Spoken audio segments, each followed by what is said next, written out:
All right, so I've been doing a lot of studying and nerding out on different ways of programming, and I hope that this can help you guys simplify when you're looking at our competitive or just barbell athletes in general. So I'll start with Heather, and of course we're going to be talking more about powerlifting. So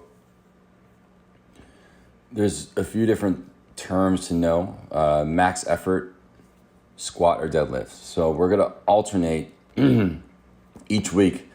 This Monday workout is going to feel like meet intensity. Squat, week A, deadlift, week B.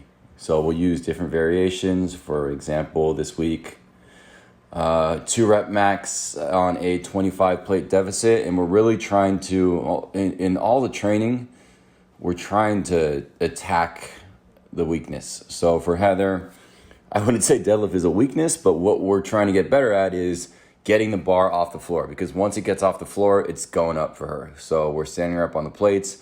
We're engaging her legs more and challenging that starting position to be tighter and stronger so that she could get the bar moving.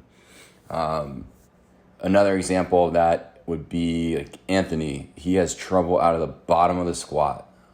He starts to lean forward, so his hips aren't engaging. His hamstrings and glutes aren't driving. He's using his back a lot. So we're going to disable that by sitting him down on a low box squat. So for him, that max effort this week would be a low box squats. And that's anywhere between 1 to 3 reps. Typically, I taper it down. And now what we're doing for our competitive athletes is 4 weeks of 4 different variations. So you get 2 deadlift variations. So week A would be deadlift variation 1. Week B would be deadlift variation 2. Week 3, deadlift, I totally said that wrong, sorry. So week 1 is deadlift A. Week 3 is deadlift B. Week 2 is squat A, and week 4 is squat B. So you're alternating between the two. 4 total variations that you go back and retest right after. So after you finish week 4, you go back to week 1, and you want them to compete against those old numbers. And the measuring stick is the 3 rep max, 2 rep max, 1 rep max. Typically I go like 3, 3, 2, 2. So a triple deadlift, a triple squat, a triple double deadlift, and a squat for a double. If it's a more advanced athlete towards competition, we can go 2, 2, 1, 1, because we want them to feel that fire a little bit more. So that's what your Monday is going to look like. And then bench the next day is going to be the same attitude. So let's go to bench. Again, that's called max effort. So you see right here, max effort bench. And that first exercise, so the bench press 2 rep max, 4-second descent, normal pause, focus on heel tension.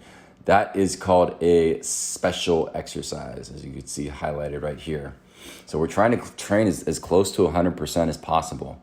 If you're doing a variation such as a high box squat, you're going to be over 100% of your set of 3 or your set of 1. If you're doing a variation such as a block bench press, you're probably going to be over your 100%. So you get to train the central nervous system to be able to handle those loads when you get to them later on in a normal competition setting or a normal 1 rep max setting. Warm-ups, I think you guys have seen this a lot. We're doing the 2 to 3 minute simple movements. It just helps you, like, instead of just jumping on the bike where you could be mindless, it helps you be mindful, because you got to pay attention when you're doing band slides, and you got to pay attention when you're doing empty bar bench press, because it burns so much. So it's automatic presence right out the gate. And then 1 to 2 quick things, because you're pretty much ready to go after you've mobilized and done a 3-minute AMRAP of bench press, empty bar. After that, on this max effort bench day, this is basically a get wide day. So it's back and chest for the most part. You also do want to throw in the attitude of work on the weakness. So for Heather and most women, to be frank, I think most weakness is in the arms. I don't know why it is that way, but it just tends to look that way. And I think that her opportunity is in increasing tricep size and strength. So she's right into a JM press. But otherwise, that first, for powerlifters, that first Tuesday bench press workout is a lot of back and chest and shoulders. Think about, like, if someone was just trying to get their upper body really wide up top, that's what we're doing. We're rowing, we're pressing, we're doing lateral shoulder workouts, as you could see. And for Heather, she handles more volume than most members, so I threw in some more arm and push-up work here. Most members won't have that G, however.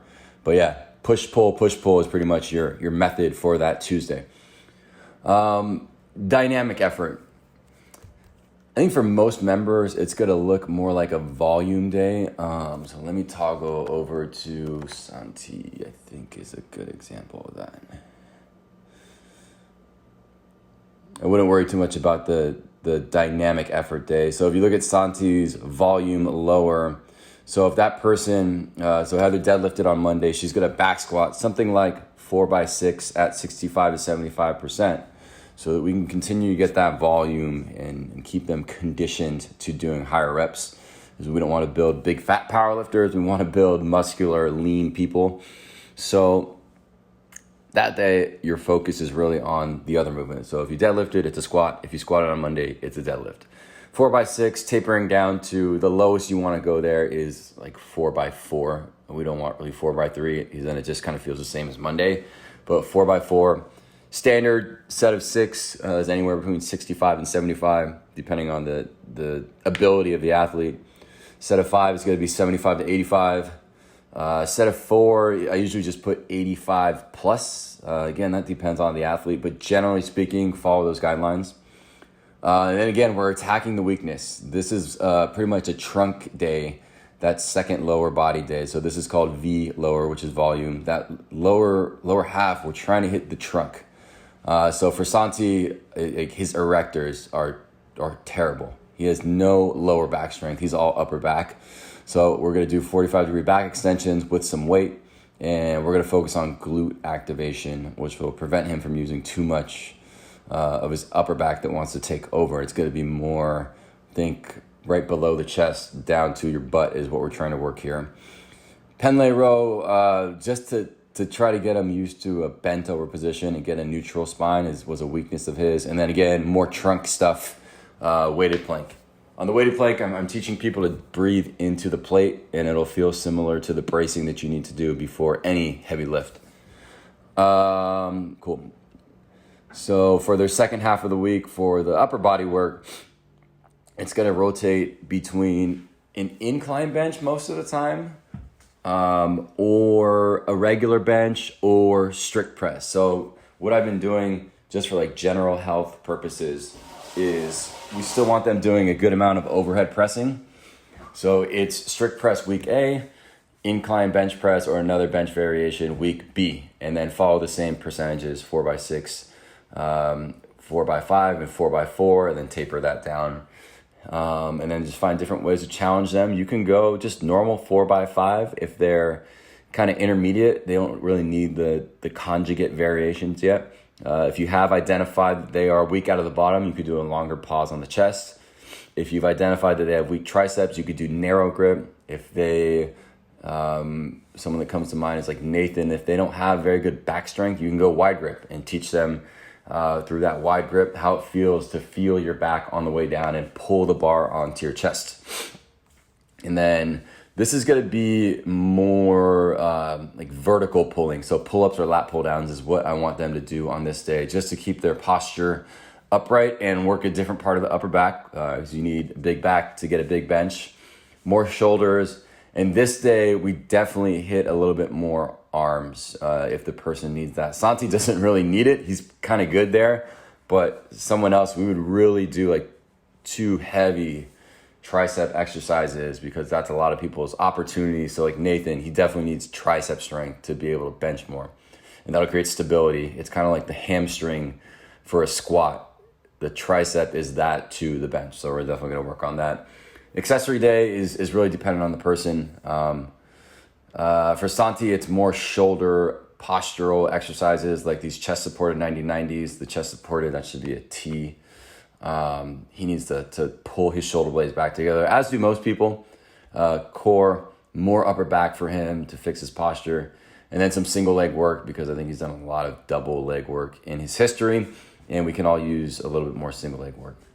So that's the general template for powerlifting. Shortest version of that I could say is max effort, make it feel like a meet almost, sets of 3 or 2, 1 if you're close to a meet, alternating squat, deadlift, and then retest. Give them the exact same ones. For some people you do 3 weeks. For more advanced, you want 4 weeks to get them strong, and then another 4 weeks to retest those things, and then put them in the notes, make sure they're aware it's a retest so they go try to beat it. We want to beat records. If we're competing, we want to get used to beating old records. We're keeping general health in mind as well, but with these competitors, we need to compete. And if they're not beating old numbers, that's not on them necessarily. That's on us as a team too, to figure out what's wrong. And it's not the worst thing in the world. You can't always expect to beat them on every retest. So that's Monday, Tuesday. You're competing in squat or deadlift, and then bench. The other days are volume days. The volume is just what allows us to be strong later in the meet, and just continuing to build and thicken that platform, that baseline level of strength that we have that allow us to do anything we want. So that is for powerlifting. I think I'm gonna stop this right now. This is getting really long, and do another one for weightlifting.